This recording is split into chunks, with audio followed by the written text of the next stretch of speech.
Hi guys. और हमारी छुट्टी हो गई थी तो हम अब फाइनली ऑलमोस्ट 1 ईयर बाद घर जा रहे हैं। ये देखो हमारा सामान, और ये हम वेट कर रहे हैं कि कोई हमें मिल जाए तो हम उनसे हेल्प मांग लें। सामान हमारा बहुत भारी था और हमारे पास बहुत टाइम था, तो फिर हम दीदी से मिल के आए और उसके बाद फाइनली दीदी ने हमें ड्रॉप कर दिया।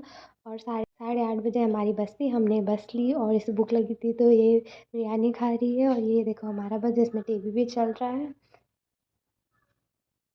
फिर उन्होंने एक ढाबे पे रोका, वहाँ पे हमने फिर उतर के थोड़ी सी गरम गरम चाय पी। फिर हम वापस चल दिए और ये देखो उसी बैरेज कितना अच्छा व्यू दिख रहा है। और फाइनली हम बीरगंज पहुँच गए सुबह सुबह। और हम वेट कर रहे थे, सृष्टि के दादाजी हमें लेने आए थे। फिर हम कार में बैठे और उसके फिर घर पहुँच गए। मॉर्निंग में हमने नहा धो के पूजा करा और मंदिर गए थे और फिर ये नाश्ता करा। और फिर शाम को हम लोग फिर से घूमने चले गए बीरगंज। और हमने बहुत सारी चीज़ें खाई, हमने मोमो खाया, देखो कितना यम्मी लग रहा है। और फिर उसके बाद फिर हमें रास्ते में कुल्फ़ी दिखी तो हमने कुल्फ़ी भी खा ली।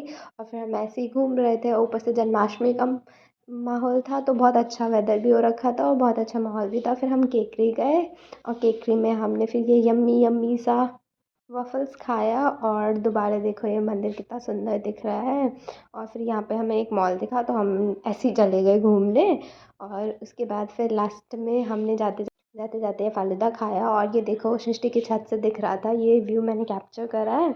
यहाँ पे ना जन्माष्टमी का वो क्या बोलते हैं, रथ यात्रा निकल रही थी। ये भगवान जी लेके जाते हैं ऐसे। तो नेक्स्ट डे मॉर्निंग मेरी रक्सौल से ट्रेन थी, तो फिर सृष्टि के भैया ने मेरे को कार से स्टेशन तक छोड़ दिया। और ये देखो बीरगंज एंड रक्सौल का बॉर्डर है, यहाँ पे आपको बीरगंज वाला ये दिख रहा है लिखा हुआ। एंड उधर साइड फिर हमारा इंडिया है और ये नेपाल इंडिया का रक्सौल वाला बॉर्डर है। और फिर फाइनली हम ट्रेन के पास पहुँच गए, उन्होंने मेरे को छोड़ दिया। और ये देखो ट्रेन कितनी साफ़ हो रखी थी अंदर से। फिर मुझे भूख लगी तो मेरी दीदी ने मेरे लिए लजीज पिज़्ज़ा ऑर्डर कर दिया, जो कि वाकई में खाने में बहुत लजीज था।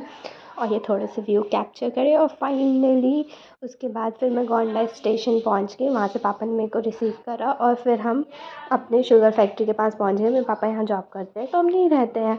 और मेरा भाई भी मुझे रिसीव करने आया था। और ये यहाँ पे मैंने आपके लिए थोड़े से व्यूज़ दिखाया है कि जहाँ मैं रहती हूँ वहाँ का लोकेशन कैसा है।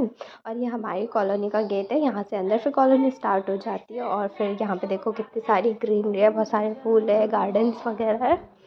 और फिर आगे चल के सारे बिल्डिंग्स हैं जहाँ पे सब लोग रहते हैं।